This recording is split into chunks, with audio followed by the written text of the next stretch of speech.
if early investors have so much HEX and it's staked over the course of 15 years coming out on a regular basis, shouldn't that lead to a permanent sell pressure and the price never going up, possibly going to zero? And now this is where the law of diminishing returns comes in. Now, what is the law of diminishing returns? The more you have of something, the less it is worth to you. So if you have one house and you buy another one, the second house will not be worth as much as the first one to you. You're not going to need the second house because you already have the first house. And if you buy a third house, then it's worth even less than the second. So let's take, for example, Mr. Early Hexagon. Mr. Early Hexagon is 25 years old, working at Walmart, earning $18 an hour and living by his parents. Mr. Early Hexagon takes $3,000, puts it into HEX, and ladders it out over 15 years. By the time his first stake is up, price has gone up 10,000x, making it worth $2 million.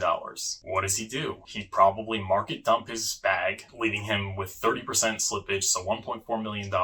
Buys a house, he buys a Lambo, he buys some cool clothing. He has $500,000 left to live on. His second stake comes up, he still has $300,000 cash in the bank. Price of HEX drops 50%. So let's say he market sells that, gets the 30% slippage, walks out with $700,000 and has $1 million total in cash. But he already has his house and Lambo and cool clothing. He buys more property, he buys dividend stocks, buys equities. By the time his third or fourth stake comes up, he's going to already have significant cash flow from all the other investments he put in. He's going to have yachts, multiple Lambos, multiple properties, as well as other businesses and investments he was able to make. While we don't know exactly what he'd do, you can conclude he will be less likely to market dump his entire bag. So now he's going to start cashing out maybe a little bit on a limit order and then restaking the principal or the principal and some of the interest for maybe 15 years. He also might want to take a loan against it so he can extract liquidity without paying anything in taxes. So overall, the more money he earns through HEX and his other investments, now that he has a lot of money in cash, the less likely he is to sell his HEX because it appreciates over time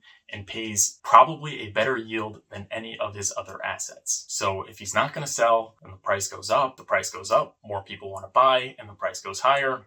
And obviously it has corrections because there's always going to be people taking profits.